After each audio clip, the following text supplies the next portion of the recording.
اللہ الرحمن الرحیم۔ السلام علیکم ورحمۃ اللہ وبرکاتہ۔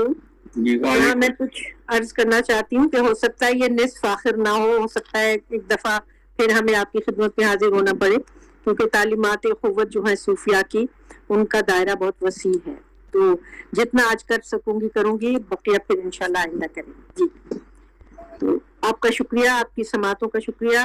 پچھلے ہفتے ہم نے صوفیہ کرام کی تعلیمات اخوت سے شروع کیا تھا، اور آج ہم امام غزالی کی تعلیمات اخوت کی طرف جاتے ہیں۔ احیاء العلوم میں الفت اور دوستی کے باب میں اللہ کی خاطر دوستی اور الفت یا بالفاظ دیگر اخوت ایمانی کے بارے میں تفصیل سے بیان کیا گیا ہے۔ احیاء العلوم امام غزالی کی مشہور تصنیف ہے۔ احادیث اور قرآنی آیات کے حوالوں کے علاوہ انبیاء علیہم السلام کی اور صوفیاء کے ملفوظات کا ذکر ہے۔ ابن سماک کے بارے میں تحریر ہے کہ وہ اپنے گناہگار ہونے کا اقرار کرتے ہوئے محبت فی اللہ کی صفت کا اجر مانگتے ہیں۔ فضیل بن ایاز، حسن بصری، داؤد طائی، ابن سعود کے حوالے سے روایات درج ہیں جو اخوت ایمانی کی فضیلت پر دال ہیں۔ اسی باب میں محبت فی اللہ اور دنیاوی محبت کے درمیانی فرق کو بھی واضح کیا گیا ہے۔ بعض جگہ فی اللہ کی حقیقت اور اس کی فضیلت میں بھی تفصیلی بیان ہے۔ مختصراً تحریر ہے کہ عظیم ترین نیکی اخوت ایمانی کو گردانا گیا ہے، اور بعض جگہ فی اللہ کی بھی بہت تاکید ہے۔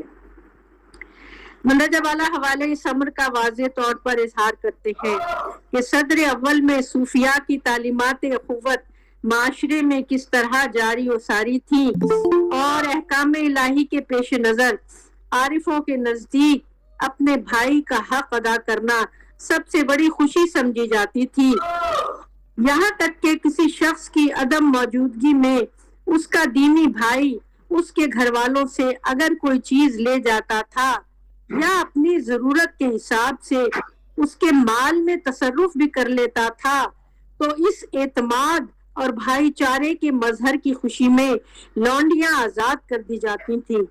یہ واقعہ فتح موصلی کا ہے، یہاں پہ ریفرنس ہے۔ امام غزالی لکھتے ہیں کہ جس طرح عقد نکاح چند حقوق کا متقاضی ہے، اسی طرح عقد اخوت میں بھی کچھ حقوق کی بجا آوری ضروری ہے۔ ان سب حقوق کا مجموعہ 8 ہے۔ اول حق سال میں ہے۔ 2 بھائیوں کی مثال 2 ہاتھوں کی سی ہے کہ ایک دوسرے کو دھوتا ہے۔ 2 ہاتھوں کی مثال دی اور ایک کی پیر اور ایک ہاتھ کی مثال نہیں دی، کیونکہ ہاتھ ایک ہی غرض سے ایک دوسرے کی مدد کرتے ہیں۔ اس طرح دونوں بھائیوں میں اخوت کامل اس وقت ہوتی ہے جب دونوں ایک مقصد میں ایک دوسرے کی رفاقت کریں، تو گویا نقصان اور نفع میں ایک دوسرے کے شریک حال ہوں۔ یاروں کے ساتھ مال میں سلوک کرنا 3 مراتب رکھتا ہے۔ سب سے کمتر یہ ہے کہ یار کو اپنے خادم کی طرح سمجھو، اور جو کچھ تمہارے مال خرچ سے بچ رہے اس کی خبرگیری کرو اور اس کو بغیر مانگے دو، اس کو مانگنے کی ضرورت پیش نہ آئے۔ دوسرا مرتبہ یہ ہے کہ اپنے بھائی کو اپنے نفس کی طرح سمجھو۔ تیسرا مرتبہ یہ ہے کہ اس کو اپنے نفس پر ترجیح دو، اور یہ سب سے بڑھ کر ہے۔ دوسرا حق دوست کا یہ ہے کہ اپنے نفس سے اپنے دوست کی اعانت کرے۔ اگر کوئی شخص کسی کا مائک کھلا ہوا ہے پلیز بند کر دیجئے۔ اگر کوئی شخص اپنے دوست کی حاجت پوری کرنا بھول جائے تو اس کو یاد دلانا چاہیے، بار بار یاد دلایا جائے تاکہ اسے یاد آ جائے۔ اگر پھر بھی یاد نہ آئے تو اللہ اکبر کہہ کر اس پر یہ آیت پڑھی جائے، جس کا مطلب یہ ہے کہ یعنی وہ اور مردہ اس صورت میں برابر ہیں جب تم اپنے کسی دوست کی کوئی حاجت چاہو اور وہ اس کو پورا کرنے میں ہمتاً کوشش نہ کرے، تو وضو کر کے اس پر نماز جنازہ پڑھ لو اور اسے مردہ تصور کر لو۔ یہ امام غزالی لکھ رہے ہیں۔ امام جعفر صادق علیہ السلام فرماتے ہیں کہ میں اپنے دشمنوں کی حاجات پوری کرنے میں جلدی کرتا ہوں، دشمنوں کی، اس خوف سے کہ مبادا اگر ان کو واپس کر دوں تو وہ مجھ سے بے پرواہ نہ ہو جائیں۔ جب دشمنوں کے ساتھ یہ سلوک ہے تو دوستوں کے ساتھ کیا ہوگا؟ اور بزرگوں میں کچھ ایسے بھی لوگ تھے جو اپنے دوستوں کے مرنے کے بعد 40 سال تک ان کے اہل و عیال کی خبرگیری کرتے تھے، ہر روز ان کے گھر جاتے، یہاں تک کہ مرنے والے کے بچوں کو باپ کی شفقت اور محبت کی کمی کا احساس بھی نہ ہونے دیتے تھے۔ یہاں بھی یہ ریفرنس ہے احیاء العلوم سے۔ تیسرا حق دوست کا زبان پر ہے کہ اس کے عیب اس کے سامنے بیان نہ کرے، اور نہ اس کی غیر موجودگی میں جب وہ کلام کرے تو رد نہ کرے، نہ اس کی بات کاٹے، نہ جھگڑا کرے، تجسس نہ کرے، سوال کرنے میں سکوت اختیار کرے، اس کے راز کی حفاظت کرے، اس کے عزیز و اقارب کو تانے نہ دے، اور اگر کسی نے اسے برا کہا ہے تو اس کے سامنے اس کا ذکر نہ کرے، اور اگر کسی نے تعریف کی ہے تو وہ نہ چھپائے۔ فضیل ابن عیاض کہتے ہیں کہ بھائیوں کی نفرت کو معاف کرنا جواں مردی ہے، خوبیاں خامیاں سب میں ہوتی ہیں، اپنے بھائیوں کی خوبیاں بیان کرنی چاہیے، بدگمانی سے بچنا ضروری ہے۔ چوتھا حق دوست کا زبان پر بولنے میں ہے کہ جو باتیں اسے پسند ہو وہ اس کے سامنے کی جائیں، اور جو اسے ناپسند ہو وہ نہ کی جائیں۔ پانچواں حق اخوت کا یہ ہے کہ دوست کی لغزشوں اور خطاؤں کو معاف کر دینا چاہیے۔ چھٹا حق اخوت کا یہ ہے کہ دوست کی زندگی میں اور مرنے کے بعد اس کے لیے دعائے خیر کی جائے۔ ساتواں حق اخوت کا وفا اور اخلاص ہے۔ آٹھواں حق اخوت کا یہ ہے کہ دوست کو تکلیف نہ دے اور تکلف نہ کرے۔ یہاں بھی ریفرنس ہے، اور یہ سب احیاء العلوم میں جو 8 حقوق ہیں ان کا ذکر کیا گیا ہے۔ ان کی یہ حقوق طول تاریخ میں کس طرح ادا کیے جاتے رہے، ان کی تفصیل سے تاریخ کے ابواب روشن ہیں، جن کا تحریر کرنا یہاں مقالے کی طوالت کا باعث بنے گا۔ امام غزالی وہ عالم ہیں جنہوں نے علماء اور صوفیاء کے درمیان خلیج کو کاٹنے میں اہم کردار ادا کیا۔ مدرسہ نظامیہ کی صدارت اور جاہ و حشم کی زندگی نے جب دل بے قرار کو سکون نہ لینے دیا تو آپ نے وہی طرز فکر اختیار کیا جو عارفوں اور صوفیوں کا ہے، جس کے بعد آپ کو اطمینان قلب میسر آیا۔ چنانچہ چونکہ راہ سلوک کا سفر ان کا ذاتی تجربہ تھا، اس لیے آپ کے لیے یہ کام آسان ہو گیا کہ برسا برس سے عالموں اور صوفیوں کے درمیان جو اختلاف تھا وہ دور ہو گیا، اور یہ آپ کا بہت بڑا کارنامہ ہے۔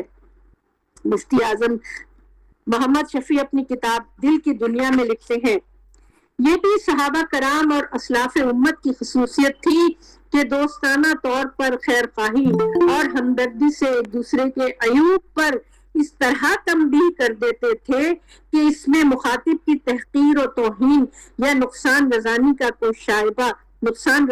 کوئی شائبہ نہ ہوتا تھا۔ یہاں بھی ریفرنس ہے۔ دوستی کا یہ انداز مفید اور حساس پہلو لیے ہوئے ہے، اور اس کی افادیت اپنی جگہ مسلم ہے۔ صوفیاء کے مطابق پیر مشاطہ کی مانند ہوتا ہے، جو مرید کو سنوارنے سے پہلے اس کو ہفتوں ابٹن وغیرہ ملتی ہے، چہرے کو خاص طریقے سے صاف کیا جاتا ہے جسے جدید زبان میں فیشل کہتے ہیں، طرح طرح کی کریمیں وغیرہ مل کر اسے بھاپ کے تکلیف دہ عمل سے گزارا جاتا ہے، اور مختلف طریقوں سے اس کے وجود کو خوشنما بنایا جاتا ہے، جس کی تفصیل میں جانے کا موقع نہیں۔ اور یہاں رک کر میں ایک بات ذکر کروں کہ جب صوفیاء کرام اس دنیا سے رخصت ہوتے ہیں تو اس کو عرس اسی لیے کہا جاتا ہے کہ وہ اپنے محبوب حقیقی سے مل جاتے ہیں، اور یہ عروسی سے مشتق ہے، اس لیے اس کو عرس کہا جاتا ہے۔ حقیقت یہ ہے کہ اگر دوست محبت سے اپنے دوست کے عیوب کا علاج کر سکے تو یہ دوستی اور بھائی ہونے کا بہترین ثبوت ہے۔ دل کی دنیا پاک و صاف ہو جائے تو اخلاق فاضلہ پروان چڑھتے ہیں اور روحانیت کا سفر آسان ہو جاتا ہے۔ صوفیاء نے شفقت اور محبت سے اپنے ارد گرد بیٹھنے والوں کے امراض نفسانی کا علاج کیا، اور عرفا کے تذکروں میں یہ پہلو ہر جگہ نظر آتا ہے۔ ایسے لطیف پیرایوں میں صوفیاء نے مریدین کے روحانی امراض کا علاج کیا ہے کہ آج بھی وہ تاریخ کا قیمتی سرمایہ ہے، اور اس سے فائدہ اٹھانے کے لیے اس کا انداز عام ہونا چاہیے اور اس کا اعادہ ہونا چاہیے، اس کو عام کرنا چاہیے۔ صوفیاء کے کردار کو عوام الناس تک پہنچانے کے لیے کوششیں ہونی چاہیے، اور لوگ صرف یہ نہ سمجھے کہ قوالی، حال اور خانقاہی اصل تصوف ہے، جیسا کہ آج کل میڈیا کے ذریعے غلط فہمی عام کی جا رہی ہے۔ اور تصوف کے حوالے سے جو غلط فہمیاں ہیں آپ لوگ سب ان سے واقف ہیں۔ سلطان باہو کی تعلیمات اخوت۔ سلطان باہو جو ہیں وہ 1690 میں متوفی تھے۔ اس ملا چمبے دی بوٹی من وچ مرشد لاندا ہو، جس گد اوتے سونیا راضی اوہو گت سکھلاندا ہو، ہر دم یاد رکھے ہر ویلے سونیا اٹھدا بہندا ہو، آپ سمجھ سمجھیدہ باہو آپ آپے بن جاندا ہو۔ اس کا ترجمہ یہ ہے، اس میں اللہ ذات چمبیلی کی بیل کی مانند ہے جو مرشد کے دل میں لگا رہتا ہے، وہ صاحب جمال جس طرز کو پسند کرتا ہے وہی سکھاتا ہے، وہ اٹھتے بیٹھتے ہر ساتھ ہمیں یاد رکھتا ہے باہو، وہ خود ہی سمجھاتا ہے اور خود ہی سمجھتا ہے، انجام کار وہ خود ہی میں آپ بن جاتا ہے۔ سلطان باہو بوٹی کی مثال کی طرف اشارہ کر کے فوراً کردار سازی کی بات کرنے لگتے ہیں۔ مرشد دیکھ لیتا ہے کہ طالب حق کی کتنی صلاحیت ہے اور وہ کتنی استعداد رکھتا ہے، اسی کے مطابق اسے تعلیم دیتا ہے۔ مرشد کبھی مرید کے حال سے واقف نہیں ہوتا، وہ اٹھتے بیٹھتے اپنے مرید کو یاد رکھتا ہے اور اس کی تعلیمات کو جاری رکھتا ہے حتیٰ کہ کردار مکمل ہو جاتا ہے۔ یہاں بھی ایک ریفرنس ہے، یہاں رک کر میں عرض کروں کہ یہ جو پیری مریدی کے بارے میں جو غلط فہمیاں پھیلی ہوئی ہیں ہمارے معاشرے میں، ان کو دور کرنا بہت ضروری ہے۔ رحمان بابا کی تعلیمات اخوت۔ رحمان بابا پشتوں میں ان کے اشعار ہیں جو شاید میں نہ پڑھ سکوں، ترجمہ آپ کے سامنے ان کا بیان کرتی ہوں۔ پھولوں کے پودے لگاؤ تاکہ تمہارا ماحول گلزار ہو جائے، کانٹے بوؤ گے تو اپنے ہی پیر زخمی ہو جائیں گے۔ میں نے اپنے مقالے میں پشتوں کے اشعار لکھے تو ہیں، لیکن وہ میں شاید ان کو میں بیان نہ کر سکوں، غلطی کر دوں گی تو ناراض نہ ہو جائیں کہیں۔ ترجمہ اچھا دوسرا شعر یہ ہے، چاہے کسی غیر کی غیبت کرے بندہ بدگو ہو جاتا ہے اور یہ بدبو سارے جہان میں پھیل جاتی ہے۔ پاکستان کے صوبہ سرحد میں اسلامی تعلیمات صدر اول کے اوائل ہی میں داخل ہو چکی تھی، اور یہاں صوفیاء کا کام تاریخ تصوف کے اہم ابواب میں سے ہے۔ رحمان بابا کی مندرجہ بالا پشتو اشعار میں ایک پرسکون اور خوشحال معاشرے کے لیے جذبہ اخوت کے تحت تجویز پیش کی گئی ہے کہ اپنے ارد گرد کے ماحول کا خیال رکھو تاکہ تم خود بھی برے اثرات سے محفوظ رکھ سکو خود کو، کیونکہ معاشرہ ایک ایسی اکائی ہے جس میں ایک دوسرے کے احساسات و جذبات سے متاثر ہونا ناگزیر ہے، اور ایک دوسرے سے محبت اور اخوت کا نتیجہ تمام ماحول کو خوشگوار بنانے میں مددگار ثابت ہوتا ہے۔ شاہ عبداللطیف بھٹائی کی تعلیمات اخوت۔ دوستی کے بارے میں شاہ عبداللطیف نے کہا، دم تو سب دوستی کا بھرتے ہیں، دوست کس کو مگر کہا جائے، قدر ہوتی ہے دوست کی اس وقت جب مصیبت کسی پہ آ جائے۔ پھر شاہ عبداللطیف اپنے رسالے میں سر آسمان کے عنوان سے لکھتے ہیں، یہ جو ان کی زبان میں ہے سندھی میں شاید اس کو نہ پڑھ سکوں، اس کو ٹرانسلیشن کرتی ہوں۔ Strange habits have mine eyes to trade with others' pain, love's conquest they have made, where weapon bring no gain۔ اور اس کا ترجمہ اردو ترجمہ یہ ہے، یہ H.T. سوٹلے نے اس کا ترجمہ کیا ہے۔ میری آنکھوں نے عجیب عادتیں اپنائی ہوئی ہیں، دوسروں کے دکھ درد کا سودا کرتی ہیں، انہوں نے محبت کے ہتھیار سے فتح حاصل کی ہے جب سارے جنگی ہتھیار بیکار ہو جاتے ہیں۔ شاہ عبداللطیف بھٹائی کا پیغام محبت آہستہ آہستہ آفاقی شہرت اختیار کر گیا اور ان کے کلام کے مختلف زبانوں میں ترجمے ہوئے ہیں۔ سندھ کی دھرتی پر چھا جانے والے اس ابر باران نے ساری دنیا کے تشنہ محبت انسانوں کی روح کو سیراب کیا ہے، اور اس حوالے سے میں یونس عمر کا نام بھی یہاں پہ ضرور لوں گی کہ ان کا کلام اور شاہ عبداللطیف بھٹائی کا کلام معنی میں ہم آہنگ ہے۔ آج عالمگیر معاشرے میں جب نفسا نفسی کا عالم ہے اور مادیات نے انسان کی عقل و روح پر پردہ ڈال دیا ہے، اس قسم کے پیغام کو عام کرنے کی ضرورت ہے۔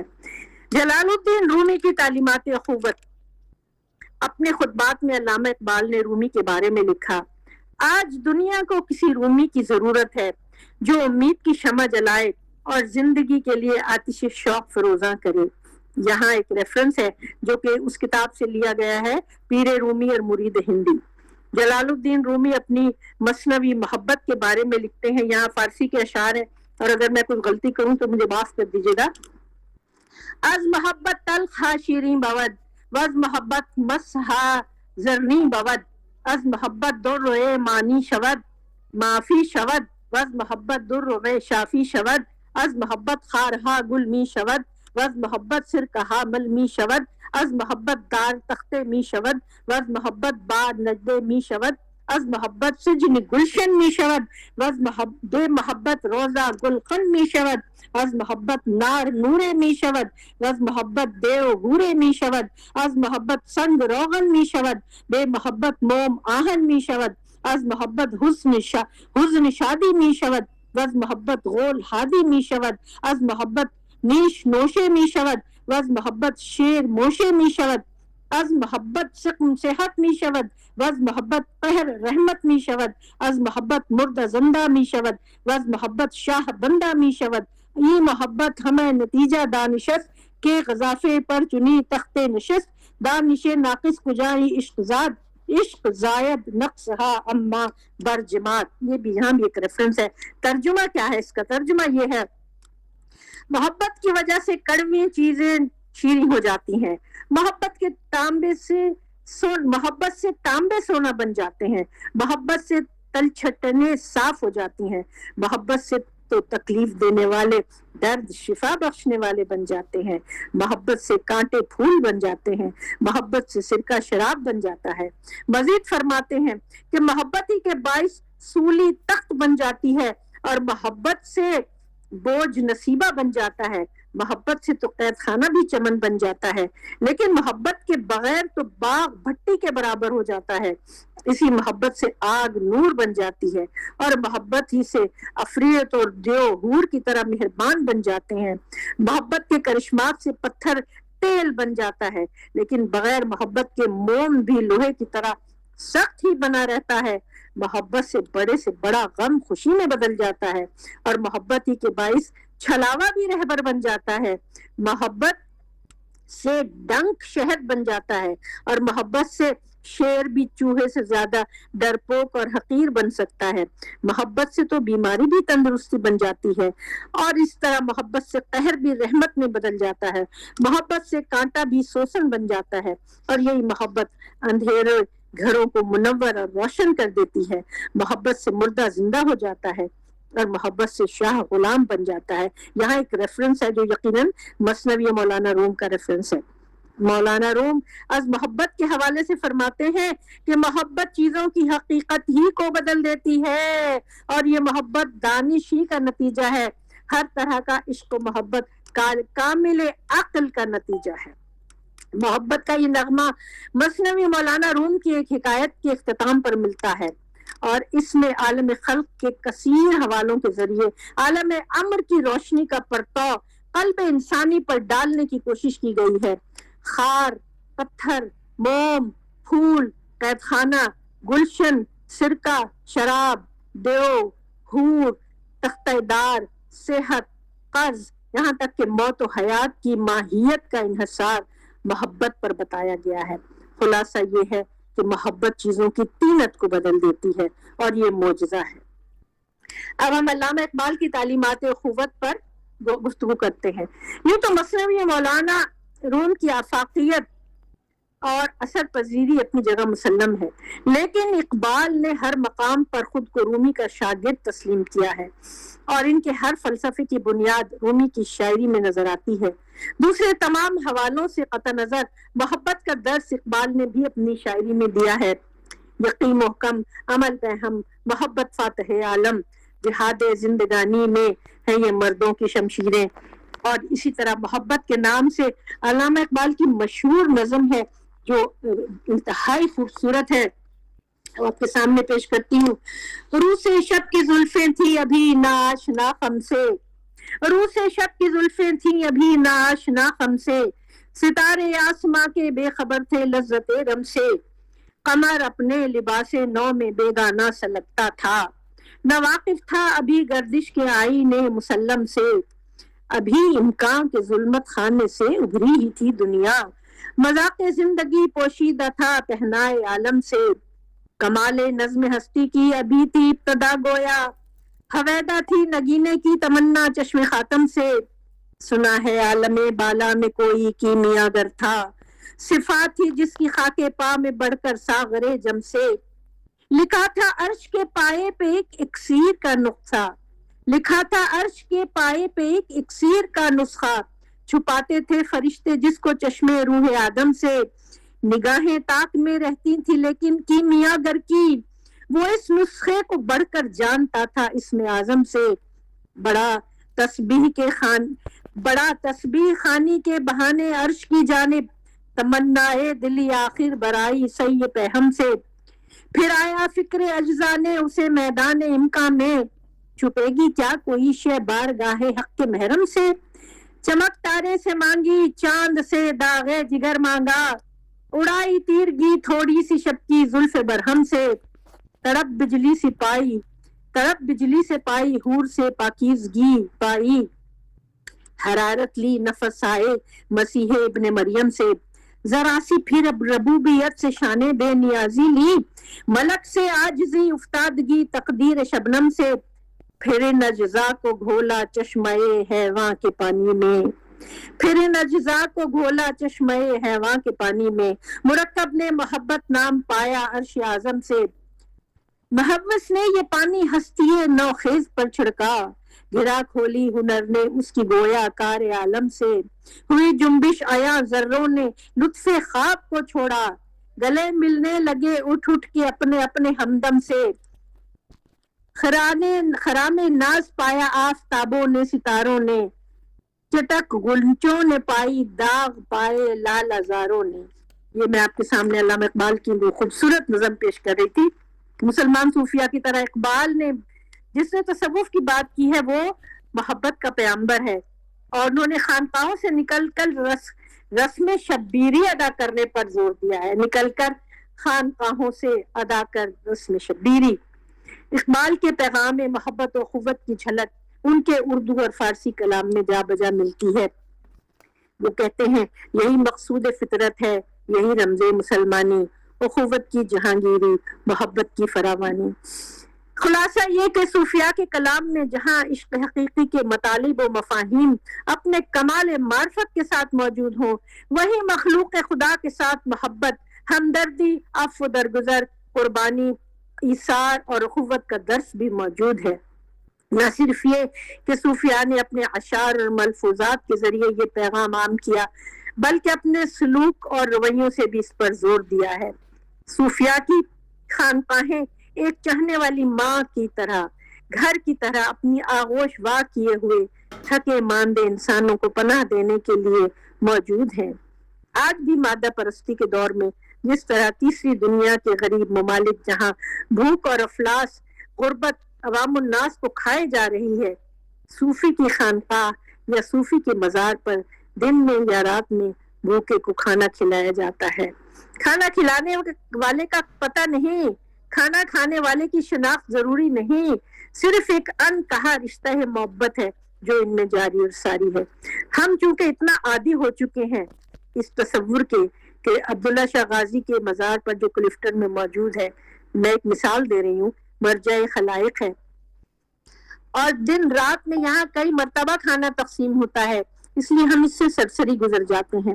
ذرا سے رک کر سوچیں کہ کسی غیر مسلم امیر ملک کے میں اول تو کوئی اس طرح کھانا تقسیم کرنے کا سوچ بھی نہیں سکتا، ٹھیک ہے؟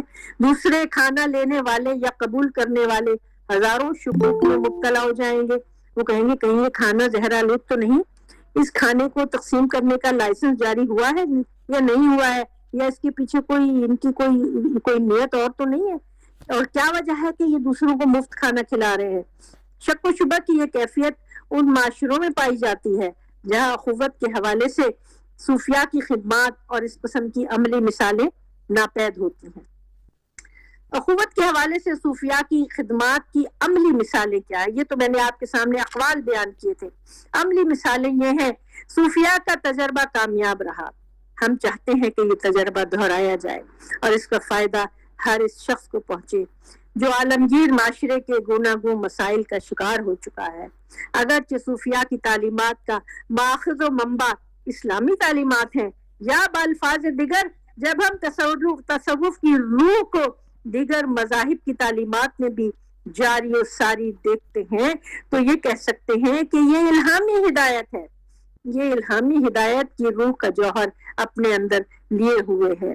سید علی حجویری کہتے ہیں، شیخ ابو الحسن نوری ہمیشہ ہی دعا مانگا کرتے تھے کہ پروردگار دوزخ کے تمام طبقوں کو مجھ سے بھر دے اور اپنے بندوں کو دوزخ سے نجات دے.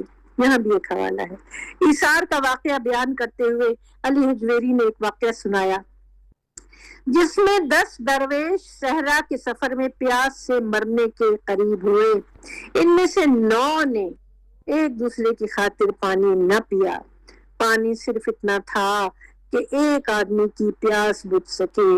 جب 9 شہید ہو گئے تو 10ویں نے پانی پیا اور یہ واقعہ سنانے کے لیے وہ زندہ رہا. اس کا کہنا یہ تھا کہ اگر میں بھی پانی نہ پیتا تو میری موت حرام موت ہوتی، کیونکہ 11واں وہ وہاں پہ کوئی نہیں تھا جس کی خاطر ایثار کیا جاتا. یہاں بھی ریفرنس ہے جو کہ یقیناً کشف المحجوب سے ہے. اجمیر کے ایک مالدار ہندو نے ایک شخص کو مال و دولت کا لالچ دے کر کہا کہ خواجہ معین الدین چشتی کو قتل کر دو. وہ شخص جب خواجہ کے سامنے آیا تو اس نے ان کے رعب سے اپنے جرم کا اعتراف کر لیا اور گڑ گڑانے لگا کہ میں لالچ میں آ گیا تھا، آپ مجھے قتل کروا دیں، شاید میرے گناہوں کا کفارہ ہو سکے. خواجہ معین الدین چشتی نے اسے اور اس کو خریدنے والے کو معاف کر دیا. یہاں بھی ریفرنس ہے. سید علی حجویری نے علم کی ترویج و اشاعت کے لیے جو اذیتیں برداشت کی اور بنی نوع انسان کو جہالت سے نکالنے اور ان کی تربیت کے لیے جو محنتیں کی وہ تاریخ کا روشن باب ہیں. انہوں نے لاہور میں اپنے تمام وسائل بروئے کار لا کر مدرسہ و خانقاہ تعمیر کروائی اور کسی طالب علم سے کوئی معاوضہ طلب نہیں کیا. ان کی تعلیمات میں دین سے بے رغبتی، اخلاص و محبت اور اخوت کا درس کے بارے میں درس ملتا ہے اور دین سے بے رغبتی کی وجوہات ملتی ہیں. یہ اور بات ہے کہ ان کی تمام کوششیں اس حوالے سے رائے گاہ گئیں. ان کی شاگردوں میں دنیا کی محبت بڑھتی رہی اور انہیں اپنا مدرسہ بند کرنا پڑا. یہاں بھی ریفرنس ہے. مدرسہ بند کرنے کے بعد سید علی حجویری پر اضطراب کا عالم رہا. وہ شیخ حسام الدین لاہوری کے پاس گئے جنہوں نے انہیں یہ درس دیا کہ آخری دم تک یہ کوششیں کرتے رہنا کہ تمہارے ذریعے سے کسی کی دل شکنی نہ ہو اور تم عوام الناس کے دل کو خوش رکھنے کی کوشش کرتے رہو، لوگوں پر احسان کرو لیکن بدلے کی توقع نہ رکھو. یہاں بھی ریفرنس ہے. حضرت بابا فرید پرائے جو جودن کے ایک جادوگر شہاب کے ان پر شہاب کے بیٹے نے جادو کیا. اجودن کے ایک جادوگر کے بیٹے نے جادو کیا جس کے باعث آپ کی طبیعت ناساز ہو گئی. آپ کے بیٹے شیخ بدر الدین سلیمان کو خواب میں بشارت ہوئی اور وہ کلمات سکھائے گئے جن کے اثر سے جادو کا اثر باطل ہو گیا اور شہاب جادوگر کی قبر میں سے آٹے کے بنے ہوئے پتلے کو حضرت نظام الدین اولیاء نے نکال کر اور بابا فرید کے کہنے پر سوئیں نکالیں اور بال کھول دیے. آپ صحت یاب ہو گئے.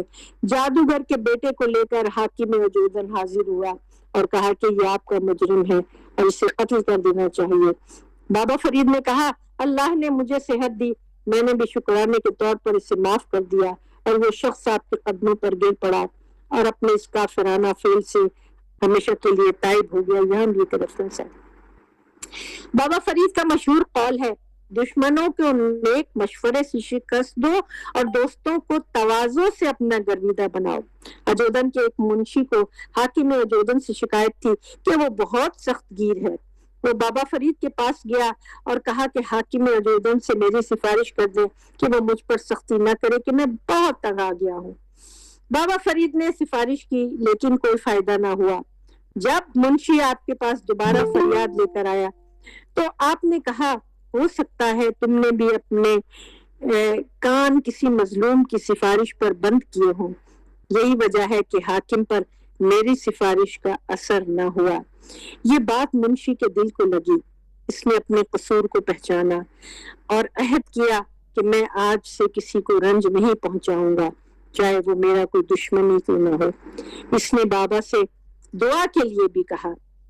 اگلے دن حاکم اجودن نے اپنے عمل کی تلافی کرنے کی کوشش کی، اس طرح دونوں کے دل ایک دوسرے کے لیے صاف ہو گئے، یعنی عفو و درگزر کے سلسلے قائم ہوئے، اور اس طرح بندگان خدا میں بھائی چارہ فروغ پاتا رہا۔ جہاں بھی ایک ریفرنس ہے۔ ہر مندر دیو دکن کا ایک جاگیردار تھا، اور آسودہ حال ہونے کے باوجود جس کے دل میں خلش تھی، اس نے نظام الدین اولیاء کے یہاں حاضری دی۔ خواجہ نظام الدین اولیاء نے خاص طور سے اس کی مہمان نوازی کی، اور اس کے حسن سلوک اور محبت بھرے رویے سے متاثر ہو کر اس نے اسلام قبول کر لیا۔ سبحان اللہ، یہاں بھی ایک ریفرنس ہے۔ خواجہ نظام الدین اولیاء کے ایک مرید ہرمندر دیو نے تفصیل سے ایک واقعہ لکھا ہے کہ بغاوت کے الزام میں اس پر قتل کی سزا جاری ہو رہی تھی، اور نائب کوتوال اسے قتل کرنے پر آمادہ ہو گیا تھا، اور خواجہ نظام الدین اولیاء نے اس کی جان بچائی کہ سلطان کون ہوتا ہے اس کی جان دینے والا، وہ مجھے 100 بار برا کہے گا تو میں اسے 1000 بار معاف کروں گا۔ یہ تھا ان کا عفو درگزر کا طریقہ۔ خواجہ نظام الدین اولیاء نے اسی طرح چھجو نامی اندرپت کے باشندے کو اس کے مرنے کے بعد اس کی قبر پر جا کر معاف کیا۔ عفو درگزر کا عالم آپ دیکھیں۔ اور چھجو زندگی بھر ان کو دشنام ترازی کے قابل سمجھتا تھا اور گالیاں دیا کرتا تھا۔ تاریخ میں وہ واقعہ بھی درج ہے جب ایک سید زادے کے افلاس کو دور کرنے کے لیے نظام الدین اولیاء نے اپنے پرانے جوتے اسے دیے۔ وہ بہت مایوس ہوا۔ اب یہ کہانی آپ سنیے۔ وہ بہت مایوس ہوا، لیکن ایک سفر کے دوران جوتوں کی خوشبو کی وجہ سے امیر خسرو نے 5 لاکھ سکھوں کے عوض وہ جوتے خرید لیے، کیونکہ وہ جوتے امیر خسرو کے مرشد کے تھے۔ سید زادے کا افلاس بھی دور ہو گیا اور امیر خسرو کی عقیدت کا حال بھی معلوم ہو گیا۔ اس سے پتہ چلتا ہے کہ خلق خدا کی مشکلات دور کرنے کے لیے کس طرح اللہ کے یہ مقرب بندے ذریعے تلاش کرتے تھے۔ جہاں بھی ایک ریفرنس ہے۔ مبارک شاہ خلجی جو فاسق و فاجر سلطان تھا، خواجہ نظام الدین اولیاء کی جان کا دشمن تھا۔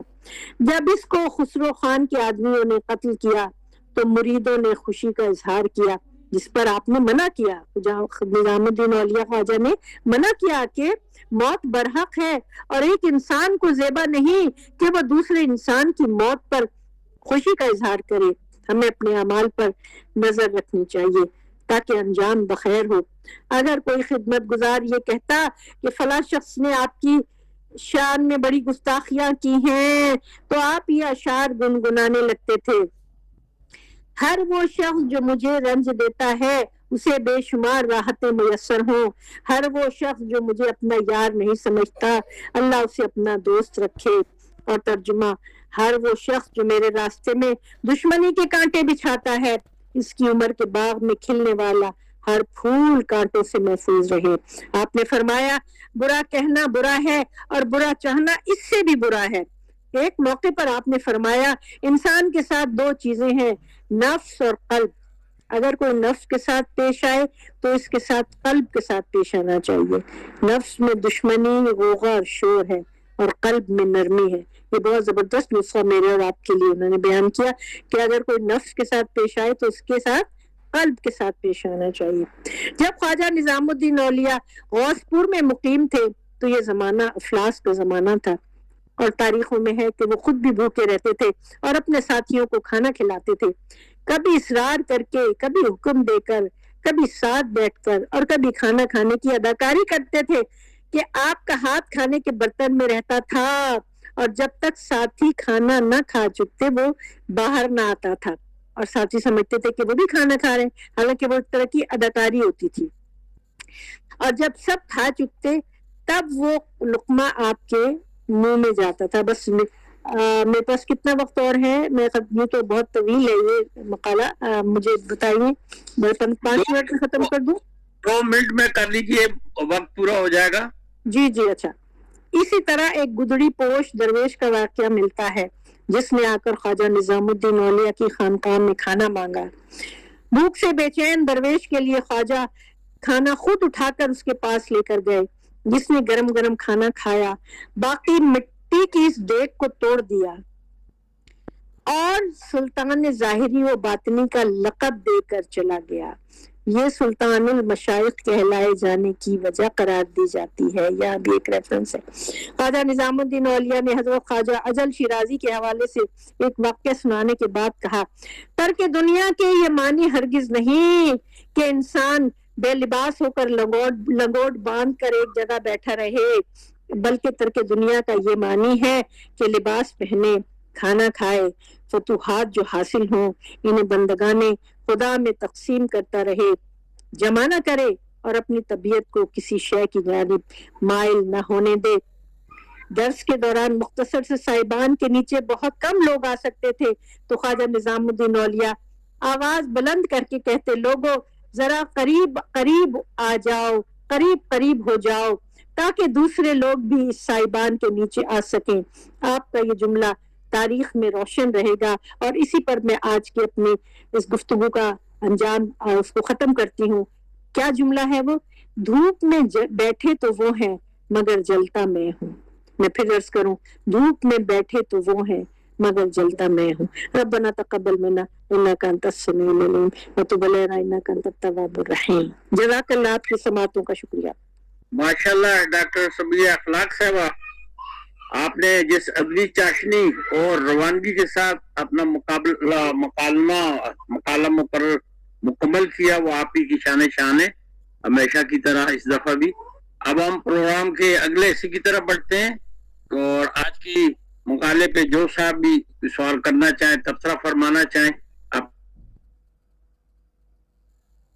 یہ فیل ہوئے کہ انہوں نے جو صوفی کا جو کردار پیش کیا ہے نا، مطلب جتنا زیادہ انہوں نے گفتگو کی، جتنا زیادہ انہوں نے صوفی کے کردار کو نکھارنے کی کوشش کی ہے، مجھے اتنا ہی صوفی کا کردار جو ہے نا وہ کمزور محسوس ہوتا گیا ہے. کیوں کمزور ہوتا گیا ہے کہ مجھے جو تصویر نظر آئی ایک صوفی کی، بس وہ کھانا پینا سونا جاگنا، مطلب نصب العین جو ہے اس میں مجھے کوئی نظر نہیں آیا. تو میں یہ کہنا چاہتی کہ صوفی اگر کسی کو کھانا کھلا دیا، کسی کو یہ کر دیا، کیونکہ اتنا ہی کیا اس کا کردار تھا. ہم کیا ایک دوسرے کو خوشی کرتے رہیں؟ یہ ایک دوسرے کو خوش رکھنا تو کوئی لائف نہیں ہے نا. زندگی تو بہت مشکل اور ایک بہت ٹف چیز ہے. آپ نے اتنا اس کو ہلکا لیا ہے اس لائف کے اس پرپز کو. جی اچھا، آپ کا سوال بہت اچھا ہے اور ٹھیک ہے، آپ کو ایسا محسوس ہوا ہوگا یقیناً. اور میرے مقالے کا مقصد بھی یہی تھا کہ آپ کو یہ محسوس ہو، کیونکہ انما المومنون اخوۃ جو اخوت ایمانی کی بنیادی تعلیم سورہ حجرات کی اس آیہ مبارکہ سے ہمیں ملتی ہے. میں نے صرف اپنے مقالے میں اس کی وضاحت اور اس کو تفصیل سے بیان کیا ہے. اور جہاں تک آپ نے کہا کہ کھانا کھلانا اور یہ اخوت کا اور محبت کا سب سے کم ترین درجہ ہے. کھانا کھلانا، ہر شخص کے ساتھ پیٹ لگا ہوا ہے، ہر شخص کو بھوک لگتی ہے، تو یہ ایک بنیادی وہ کام جو صوفیہ کرتے ہیں، لنگر اور ان کے بازاروں پر بھی یہ کھانا کھلایا جاتا ہے، یہ ایک بالکل بنیادی اور بیسک کم ترین درجے کی مدد ہے. باقی میں نے 2-3 دفعہ یہ جملہ آپ کے سامنے عرض کیا کہ پیر جو ہے وہ مشاطہ کی مانند ہوتا ہے. کیا؟ بیوٹیشین. جیسے آج کل آپ کو تو پتا ہے نا، دلہن لاکھوں کا، ایک دلہن 10-10 لاکھ کی تیار ہوتی ہے آج کل کے زمانے میں. تو اور کیا کیا ہوتا ہے. بیوٹی پارلر کبھی جا کے دیکھیے. بیوٹی پارلر کا مطلب یہ نہیں کہ میں اس کو پروموٹ کروں، لیکن یہ کہ جب کردار کے حسن کو نکھارنا ہے تو یہ کام صوفی کس طرح کرتا ہے، یہ کام مرشد کس طرح کرتا ہے کہ اس کے اندر سے پہلے اخلاق رذیلہ کو نکالتا ہے. اور وہ اخلاق رذیلہ کو نکالنے میں کس طرح کے کام ہوتے ہیں اور کس طرح براہ راست یا بالواسطہ یا بلا واسطہ بیان کی جاتی ہیں چیزیں، اور ان کو تنبیہ بھی کی جاتی ہے، ان کو بتایا بھی جاتا ہے، کبھی پیار سے کبھی محبت سے، تاکہ کردار سازی ہو. تو یہاں جو آپ کو کمزوری نظر آ رہی ہے وہ اس لیے کمزوری نظر آ رہی ہے کہ یہاں پہ مال و دولت کا کوئی ذکر نہیں، جاؤ جشم کا کوئی ذکر، جاؤ اشم کا کوئی ذکر نہیں، سلطنت و رتبے کا کوئی ذکر نہیں، جنگ و جدال کا کوئی ذکر نہیں، یہاں کردار سازی کا ذکر ہے. اور کردار سازی میں سب سے پہلے بنیادی چیز یہ ہے کہ اخوت کا بھی یہی تقاضا ہے اور اخوت ایمانی کا کہ دوسروں کی ضروریات جو ہیں بنیادی وہ پوری کی جائے. اور جیسے صدر اول میں تو آپ کو پتہ ہے کہ مسلمانوں کے پاس اتنا پیسہ دولت نہیں تھا اور اخوت کا حکم ہی اس لیے تھا. ہاں، یہ اخوت کہاں جا کے ہمیں اس کا سرا ملتا ہے؟ مواخات مدینہ سے، ٹھیک ہے نا. مواخات مدینہ سے اس کا سرا ملتا ہے جہاں حضور صلی اللہ علیہ وآلہ وسلم نے انصار و مہاجرین کے درمیان اخوت قائم کی تھی. وہ کیوں کی تھی کہ ریاست مدینہ کا بھی آغاز ہی ہوا ہے، بالکل بنیادی ایک کوپل کی شکل میں ہے.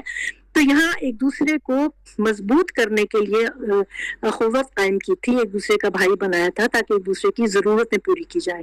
اور اس میں ظاہر ہے کھانا کھلانا بھی اس میں شامل ہے، ایک دوسرے کے مسائل حل کرنا اور مدد کرنا.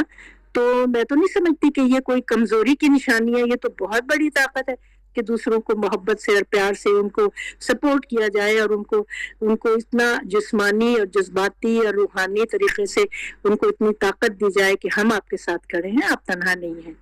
تو یہ کوئی کم طاقتور چیز نہیں ہے، یہ بہت بڑی طاقت ہے. شکریہ جی. آگے بڑھتے شارا سید صاحبہ، آپ نے ہاتھ کا نشان بنایا، آپ نے صداقتی خطبہ آج عطا کرنا ہے، آپ اپنا تبصرہ اسی میں ہی کر لیجیے گا.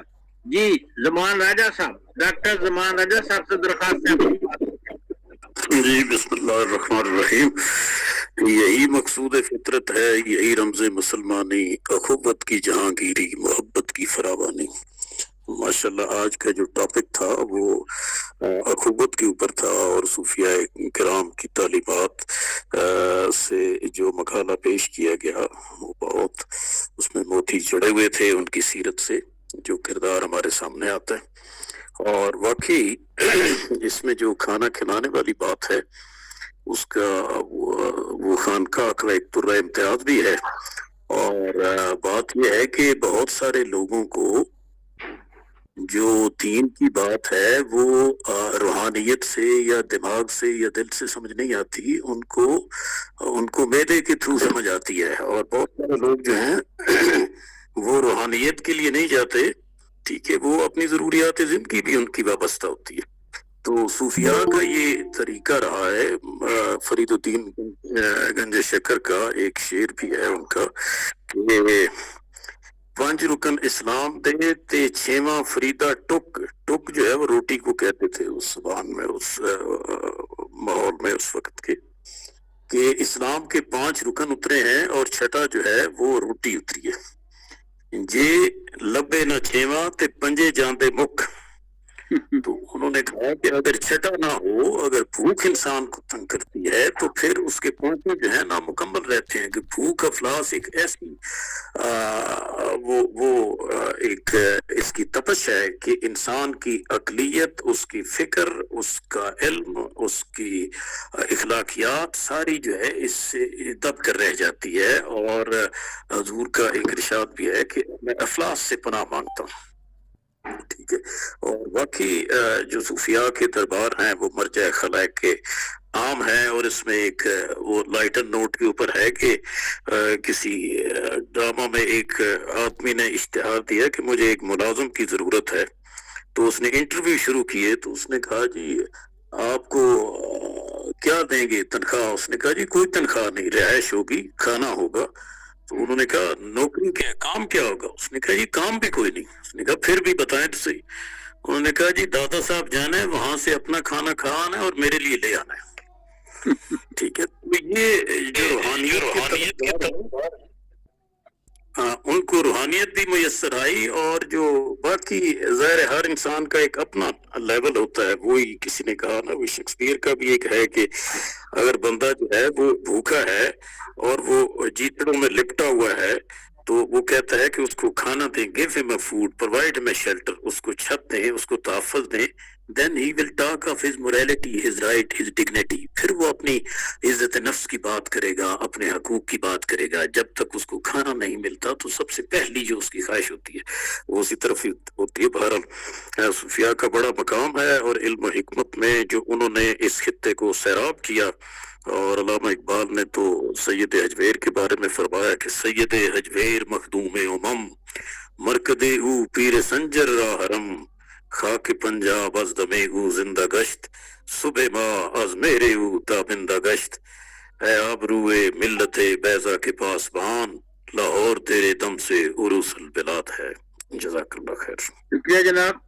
آگے بڑھتے ہیں. ظفر صاحب نے بات کر. جی سر, بہت شکریہ, اور ہمیشہ کی طرح ایک لاجواب خطاب تھا. اس کے اوپر کمنٹ کرنے سے پہلے ہمیں یہ ضرور دیکھ لینا چاہیے کہ موضوع یہ تھا کہ اخوت میں کردار کیا تھا صوفیہ کا. تو صوفیہ کا مکمل ان کا رول اور باقی چیزیں تو اس مقالے کا حصہ نہ ہونا چاہیے تھا, اور نہ ہی ہے. اس میں صرف ایک ہی پہلو اخوت کے فروغ کے لیے ان کا کردار کیا رہا. تو ہمیں جب بھی کوئی کردار دیکھنا ہوتا ہے تو اس کے لیے ایک تناظر بھی سمجھنے کی ضرورت ہے. یہ وہ معاشرہ تھا جہاں پہ ذات برادری کے معاملات تھے. چھوت ہونا انٹچیبل کا یہ ایک حقیقت تھی. تو اخوت پیدا کرنے کے لیکچر بھی دیے جا سکتے ہیں, کوئی طریقہ کار بھی اختیار کیا جا سکتا ہے. تو جو سب سے موزوں طریقہ کار تھا جس کی طرف بارہا اشارہ ہوا یہاں پہ, وہ یہ تھا کہ جہاں لوگ برتن توڑ دیا کرتے تھے تو بغیر مذہب کے شناخت کے تمام انسانوں کو انہوں نے جو کردار ادا کیا اس کے جو اثرات ہیں وہ آج تک نظر آتے ہیں. اور بہت سے لوگ جو کہ اس وقت متلاشی تھے, انہیں کوئی شیلٹر ملے جہاں انہیں کوئی بیٹھنے دے, ان سے کوئی بات کرے. تو یہ اس کو ایک اس تناظر میں مقالہ دیکھا جائے تو ہمیشہ کی طرح یہ بڑا فوکس رہا. ایک ہی ٹاپک کو ڈفرینٹ صوفیہ کے کردار کے حوالے سے ہائی لائٹ کیا گیا, اور ہر زمانے کے تقاضے کیونکہ مختلف ہوتے ہیں تو جس پیریڈ کو یہاں پہ فوکس کیا گیا وہ مکمل طور پہ اسی چیز کا متقاضی تھا کہ محبت کو فروغ دیا جائے اور لوگوں کی جو بنیادی ضروریات ہیں اس کو ایڈریس کیا جائے.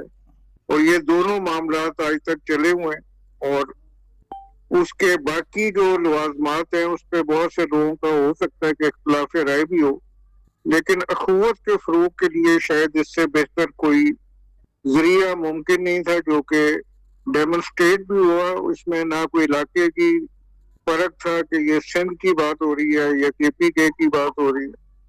وہ بحثیت مجموعی طور پہ اگر دیکھا جائے تو ہر جگہ ان کی جو اپروچ تھی وہ کارآمد ثابت ہوئی.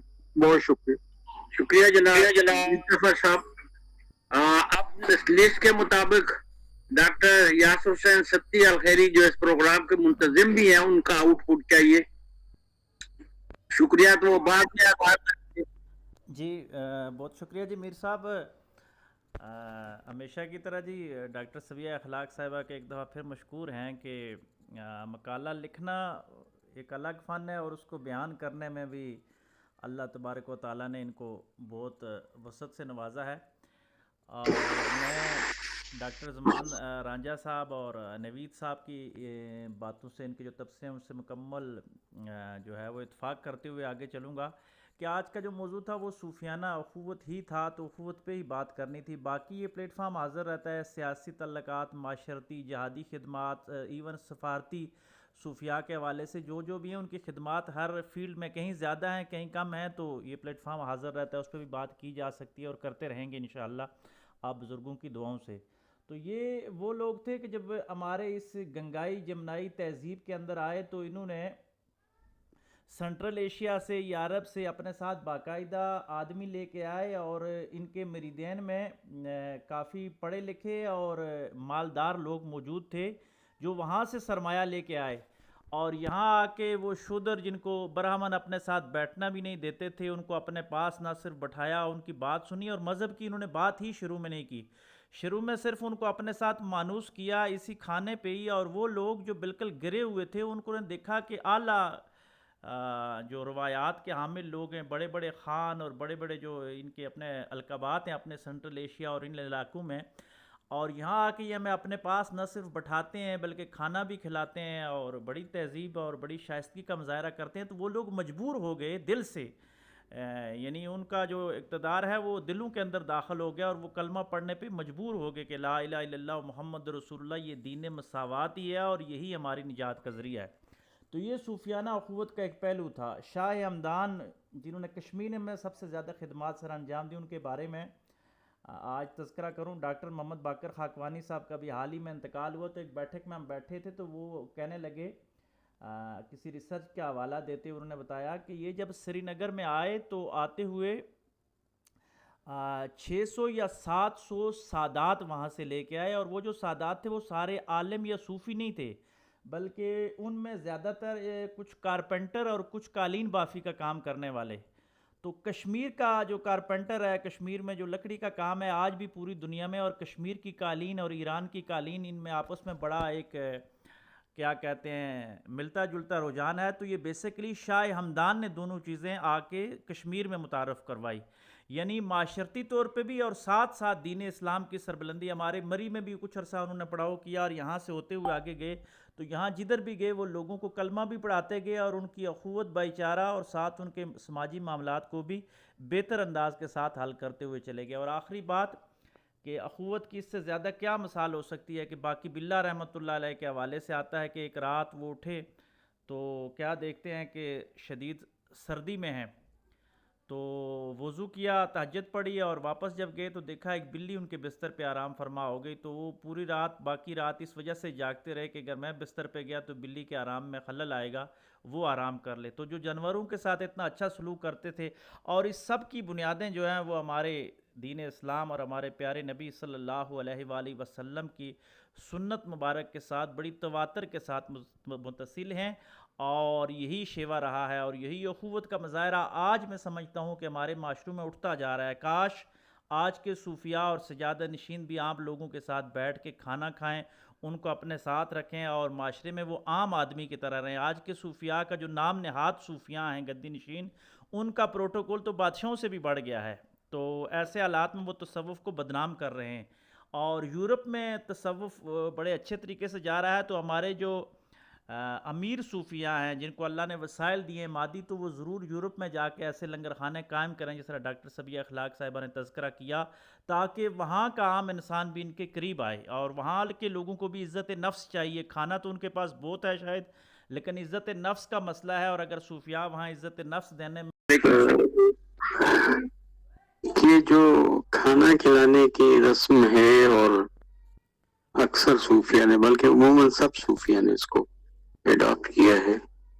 میں یہ سمجھتا ہوں کہ نبی صلی اللہ علیہ وسلم کا وہ جو ارشاد ہے کہ مفلسی اور فاقہ کشی جو ہے وہ کفر کی جانب بندے کو گامزن کر سکتی ہے یا کر دیتی ہے، تو اس چیز کی رکاوٹ کے طور پہ بھی انہوں نے اس چیز کو صوفیاء نے عام کیا کہ بغیر کسی سوال جواب کے کہ کون آدمی کس مالی حیثیت کا ہے، سب کے لیے کھانے کا بندوبست رکھا گیا. اس کے علاوہ آپ دیکھیے، چاہے حجبیری ہیں، چاہے دوسرے بزرگ ہیں، عبداللطیف بٹائی ہیں، وہ ہیں بابا بلے شاہ ہیں، ان لوگوں کی تحریریں جو ہیں وہ پڑھنے سے تعلق رکھتی ہیں. اور آپ دیکھیے کہ ان لوگوں نے علم کے بھی خزانے لٹائے ہیں، لوگوں پر کو پہنچائے ہیں. ظاہر ہے کہ علم کا خزانہ ہر آدمی کو جو کہ بھوکے پیٹ آیا ہے اس تک اس کو علمی نصیحتیں کرنا، وہ ظاہر ہے کہ ان کی سمجھ میں یہی تھا کہ یہ ہرگز ممکن نہیں ہے کہ ان لوگوں کو بھوکے پیٹ جو ہے وہ علم سکھایا جا سکے. تو میں سمجھتا ہوں کہ عوام الناس کے لیے یہ لنگر وغیرہ کا اہتمام کرنا اور اس کو سسٹینیبل بنانا یہ بہت پریکٹیکل چیز تھی اور ہے، ابھی بھی ہے. تو اس لیے یہ اعتراض ہمیں نہیں کرنا چاہیے کہ صوفیہ جو ہیں انہوں نے شاید کوئی کام نہیں کیا، بس یہی کام کیا کہ لوگ آئیں اور روٹی کھائیں اور گھر جائیں. تو یہ میرا ایک چھوٹا سا تبصرہ تھا، اور میں بہت خوش ہوں جو کچھ ڈاکٹر صاحبہ نے بیان کیا اور جس ترتیب سے بیان کیا. تو اس لیے میں یہ سمجھتا ہوں کہ چیزوں کو صحیح پرسپیکٹو میں سمجھنے کی کوشش کرنی چاہیے. بہت شکریہ سر.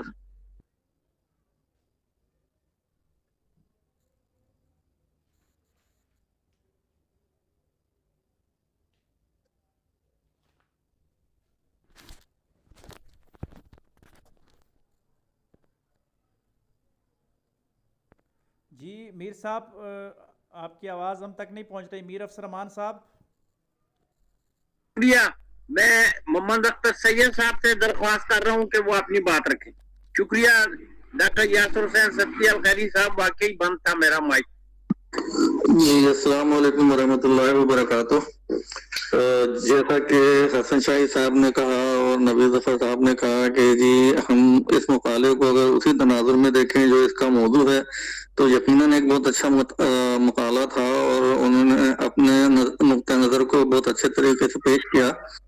اچھا، اپنا مقالہ پیش کرنے کے دوران ڈاکٹر صاحبہ نے علامہ اقبال کی ایک نظم محبت پڑھی، اور اس میں انہوں نے ذکر کیا کہ وہ عرش کے پائے پہ کچھ لکھا ہوا تھا اور فرشتے اسے آدم علیہ السلام سے چھپاتے تھے، جبکہ ہم اگر تخلیق آدم کا جو قصہ ہے اسے قرآن اور احادیث کی نظر سے دیکھیں تو وہاں اس قسم کی کوئی بات نظر نہیں آتی. تو اس کے متعلق کچھ تھوڑا روشنی ڈالیں کہ اس کے ماخذ کیا ہے، کہاں سے یہ قصہ آیا اور اس کے مستند دلائل کے حوالے کیا ہیں. جی اس کے ذمہ دار علامہ اقبال ہے، میں نہیں ہوں. تو علامہ اقبال سے ہی پوچھا جائے گا یہ کہ انہوں نے یہ کیوں کہا. مجھے بہرحال ان کی یہ نظم بہت پسند تھی، اس لیے میں نے پڑھ دی. آگے جاتے ہیں. صوفی وقار حسین صاحب نے آپ کا نشان بنایا تھا، وہ بات کرنا چاہتے ہیں. جی صوفی وقار حسین صاحب. شاید ان تک آواز نہیں پہنچ رہی. ہمارے پاس وقت بھی ختم ہو گیا. اب آج کے پروگرام کی صدارت فرمانے والی محترمہ سارہ سید صاحبہ سے میں درخواست کر رہا ہوں کہ وہ صدارتی خطبہ عطا فرمائیں. محترمہ سارہ سید صاحبہ. جی السلام علیکم ورحمۃ اللہ وبرکاتہ. سر آپ مجھے بتا دیں میرے پاس ٹائم کتنا ہے، پھر میں اس حوالے سے بات کروں گی. 5 منٹ ہیں جی، صدارتی خطبے کے لیے ہوتے ہیں. اتنا اچھا اتنا بڑا طویل مقالہ اور آپ مجھے 5 منٹ صرف دے رہے ہیں. چلیں بہرحال آپ 10 منٹ لے لیں جی. میں ڈاکٹر یاسر حسین ستی صاحب سے درخواست کر دوں گا کہ 5 منٹ دے دیں. جی جزاک اللہ جزاک اللہ. سب سے پہلے تو میں اپنی کم مائیگی کے احساس کے ساتھ آج کی اپنی بات شروع کروں گی. آپ سب علماء کی محفل میں آج یہ ذمہ داری مجھے میر افسر صاحب نے دی، اور ڈاکٹر صبیحہ اخلاق صاحبہ جن کی میں ذاتی طور پہ بہت مداح ہوں، تو ایسے فرد کے لیے خود پہ صدارت پیش کرنا ایک کافی مشکل کام تھا. بہرحال بات میں یہاں سے شروع کروں گی کہ جو اس وقت فرقے کا ماحول ہے اور اس میں اخوت اسلامی اخوت ایمانی کی جتنی شدید ضرورت اس وقت ہے غالباً اس سے پہلے نہیں تھی، اور اس وقت مسلک کی بنیاد پہ اور مکاتب فکر جس طرح سے آپس میں الجھ رہے ہیں، اور کھانا تو کھلانا چھوڑیے کہ وہ ایک دوسرے کی مساجد تک میں جانے پہ راضی نہیں ہے، سلام دعا پہ راضی نہیں ہے. اور دوسری چیز کہ دین سیکھنے کے ساتھ ساتھ ایک جو کبر ہمارے اندر آ جاتا ہے، تو مجھے لگتا ہے کہ اس کو بھی دور کرنے کے لیے جو صوفیہ کی تعلیمات ہیں ان سے ان ٹچ رہنا بہت ضروری ہے.